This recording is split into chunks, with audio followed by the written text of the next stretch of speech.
Santiago León, ministro coordinador de la producción, y en este cargo pues es nuevo. Santiago, buenos días y gracias por estar con nosotros.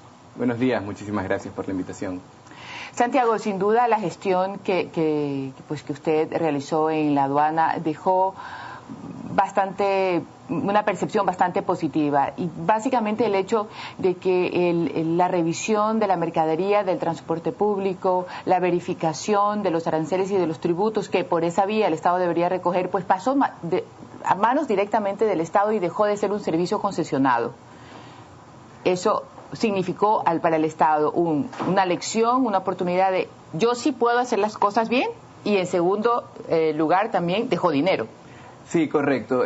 Realmente la gestión en la aduana creo que es una institución que ha avanzado muchísimo. Todos reconocemos lo que la aduana era antes y lo que es ahora. Y tocando lo que usted menciona, justamente, efectivamente, pasamos de recaudaciones de 2.000 millones de dólares a 3.000 millones de dólares sin la necesidad de concesionar la verificación en origen, que fue una de las cosas que hicimos, y fue sacarla, y eso le produjo al Estado un ahorro, al sector en general, no solo al Estado, al sector en general de 75 millones de dólares. Es decir, bajamos los costos de importación, bajamos los costos de transacción en un sinnúmero de aspectos, y sobre eso subimos la recaudación. Creo que eso habla bastante bien de la gestión, y obviamente esto ha sido reconocido no solo nacionalmente, sino internacionalmente. Bueno, y con ese pasado y con ese valor agregado a su gestión, le toca entonces superarlo, porque ya eso quedó atrás, fue una obra hecha, ahora toca hacer algo mejor. Y el tema de la producción es un tema que preocupa, básicamente por el impacto que está teniendo la reforma tributaria ahora, por las políticas laborales que, si bien para algún grupo se siente beneficiado, para otro no. Entonces es un poco complicado y contradictorio. No es tan contradictorio, porque el modelo de desarrollo que está proponiendo el Ecuador es un modelo diferente, un modelo que centra las políticas públicas en el ser humano. Es verdad, tenemos que producir más, tenemos que vender más, y en eso estamos totalmente de acuerdo, pero lo principal de producir más, de tener mayores mercados, es el ser humano, es decir, que el ciudadano, que el ecuatoriano tenga un mejor bienestar, un mayor nivel de vida, y en ese sentido hemos logrado cosas muy interesantes. Es verdad, se han subido impuestos, etcétera, pero también ha habido cosas muy positivas, como por ejemplo el aumento de la afiliación al Seguro Social. En este gobierno son 700.000 personas más que han sido afiliadas. Estamos hablando de 700.000 familias que tienen beneficios que antes no tenían, y sobre eso hemos logrado bajar la tasa de desempleo. Es decir, estamos un modelo de desarrollo diferente, creo que bastante positivo, que en definitiva lo que nos está trayendo a los ecuatorianos es mayor bienestar.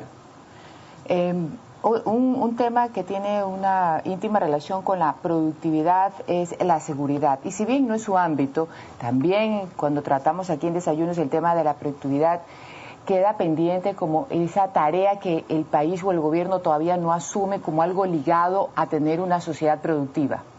En realidad, cuando hablamos de seguridad, debemos pensar, o estamos hablando de todo el sistema que hace para hacer los negocios mucho más amigables. Y creo que en ese sentido estamos trabajando fuertemente. Si bien es cierto, estamos con una reforma tributaria que ha generado cierta preocupación y podemos conversar del tema, también es importante ver los otros elementos que constituyen el ambiente de negocio. En ese sentido, el Estado ha invertido muchísimo.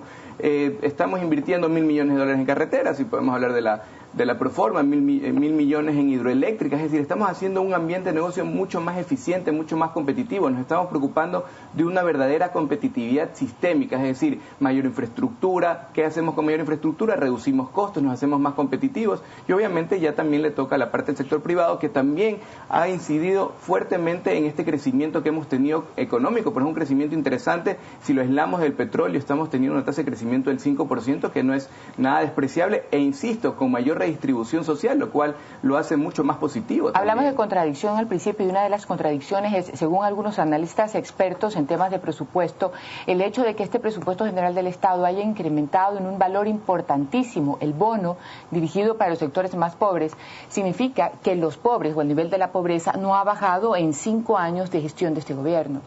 No, yo creo que los índices de pobreza han disminuido, eso es definitivo, pero seguramente necesitamos hacer mucha más labor redistributiva. Además es importante saber por qué está aumentando el gasto público. ¿En qué está aumentando el gasto público? En cosas que creo que nadie va a discutir que son importantes. Por ejemplo, en educación. ¿Cómo esperamos tener un país mucho más productivo si no invertimos en educación? Necesitamos gente mucho más educada, no solo desde el punto de vista social, pero también desde el punto de vista productivo, porque las empresas necesitan gente más capacitada. Por un lado, estamos invirtiendo muchísimo en salud, necesitamos obviamente tener una mayor atención. El subir de 4 horas que trabajan los médicos a 8 horas, obviamente tiene su costo. El incrementar la fuerza pública, los policías en 4.000 personas, en 4.000 policías, obviamente tiene su costo. Todo esto tiene un costo, pero es indiscutible que es necesario para la sociedad y alcanzar el buen vivir, que es lo que está buscando el gobierno. La inversión social, es decir, la inversión en los gastos para algunos y para nosotros la inversión, el dinero que se mete en salud, en acceso a la justicia, yo creo que no se debe discutir, porque debe ser siempre el sector prioritario. Cómo se maneje, qué hizo, cómo compraron las ambulancias, cuánto tiempo durará la emergencia, quién lo censurará a los administradores. Es un tema que usted y yo no vamos a conversar ahorita. Y aparte es parte del escrutinio público y tienen todo el derecho de revisar. Exactamente. Ese no es un tema que en este momento vamos a resolver. Pero sí preocupa que la impresión de la empresa privada es yo necesito que tú tengas menos dinero, yo necesito que tú tengas menos prosperidad, yo necesito que tú no ganes tanto dinero como el que estás ganando. Le digo que es la percepción, porque no soy empresaria y tampoco soy una empresaria próspera, pero aquí, en todo caso, nos han venido justamente en esa línea en todo el año.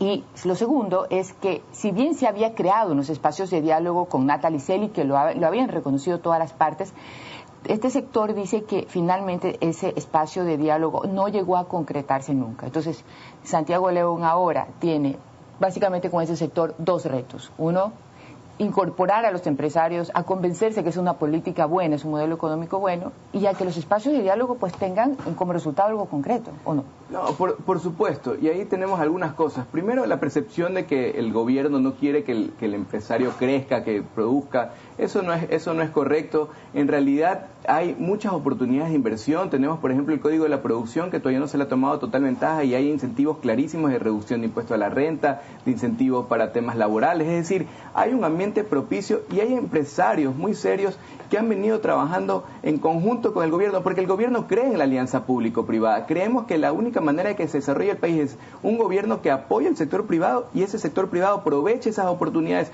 que lastimosamente a veces no las aprovecha, pero que aproveche esas oportunidades, genere empleo y nos genere bienestar a todos los ecuatorianos.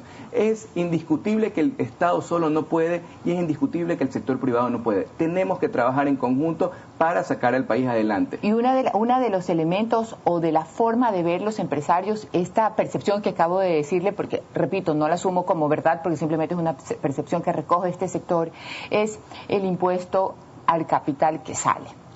Porque como dicen, el dinero lo necesito sacar, o para comprar, o para pagar, o para fiar algún contrato a largo plazo que luego, pues, según el mercado internacional debo de pagar, pero finalmente siempre el dinero tiene que salir por una u otra razón. Hoy costaba 2, ahora va a costar 5. Ya, hay algunas precisiones que hacer. Efectivamente, el impuesto a la salida de divisas es una medida dura, eso no lo podemos discutir. Sin embargo, es una medida dura pero necesaria. Lastimosamente, nuestra economía depende extremadamente del dólar. Puede ser que mañana nosotros tenemos tenemos una moneda de dólar, entonces nos importa trabajar para que esa moneda nos siga dando algo de estabilidad. Por supuesto, pero la única manera que ingresen dólares a la economía son a través de 3 vías.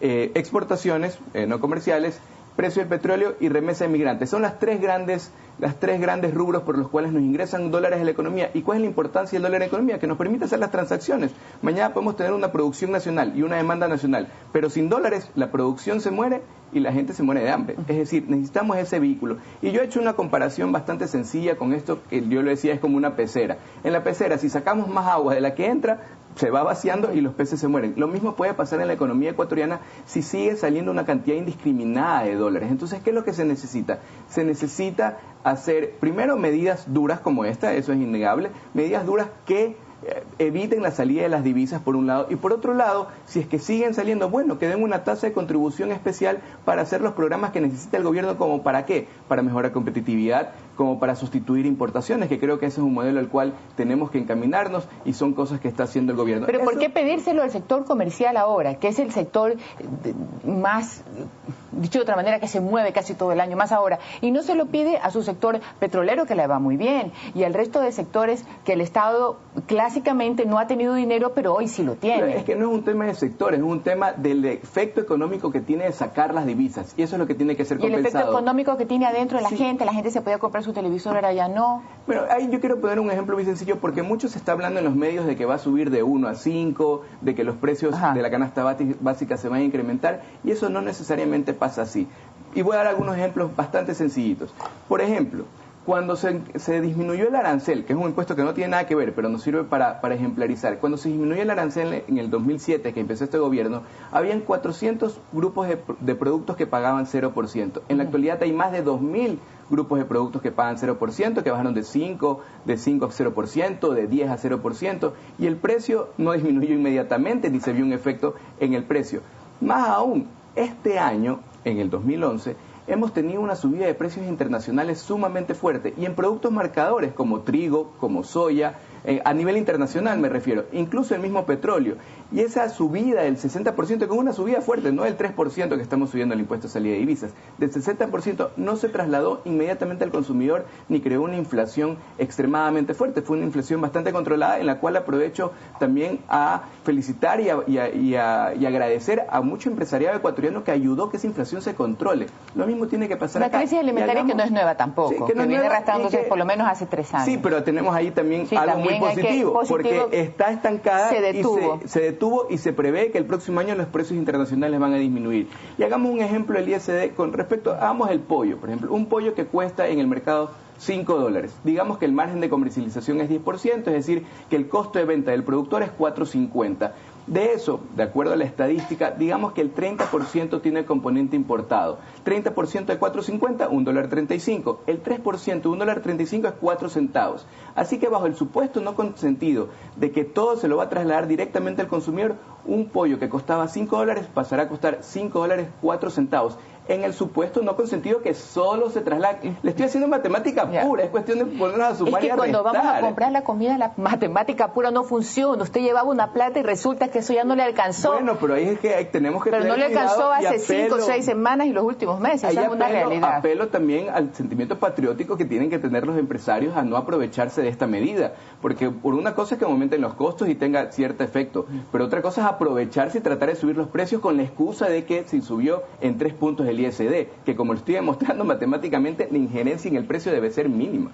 Y esto es. La última pregunta también, que tiene que ver con todo el aspecto de productividad económico y final, todos estos temas van relacionados entre sí, es la promesa que hace el presidente de la República de retirar el subsidio al combustible aéreo, dejando con este gravamen, con este peso solamente a los aeropuertos, si no me equivoco, Quito, Guayaquil y Cuenca, con el fin de ahorrarse algunos millones, y también, dice él, con el fin de empujar al progreso a otros aeropuertos. Esta decisión, en el hecho, si ya lo dijo él, pues así será en enero, en febrero, cuando él lo disponga.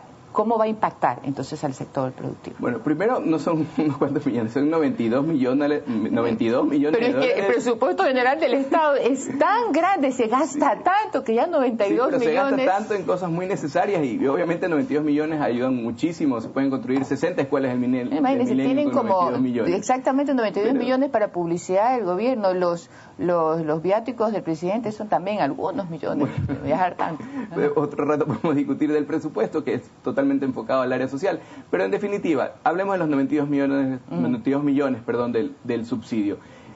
Todos los ecuatorianos, 14 millones de ecuatorianos hemos venido pagando el subsidio, porque el subsidio lo pagamos todos, eso lo tenemos clarísimo. Y todos hemos hablado de que hay que racionalizar los subsidios. Sí. Entonces, al racionalizar los subsidios, ¿qué nos encontramos? 92 millones de dólares al sector aeronáutico, lo cual ha sido positivo desde el punto de vista que se han aumentado las flotas, se han modernizado. Pero por otro lado, estamos hablando que todos los ecuatorianos estamos pagando a un pequeño porcentaje de la población que somos los que viajamos en avión. Créame, yo en lo personal me va a ver afectado, porque yo que ahora estoy viviendo en Quito, cada vez que tenga que traer a mi familia y la quiera traer en avión, me va a subir el costo del pasaje, eso es definitivo. Pero la reflexión es la siguiente: ¿por qué 14 millones de ecuatorianos tienen que costear mi pasaje, que somos un porcentaje pequeño los que viajamos en avión? Entonces, justamente en ese sentido va la racionalización del subsidio.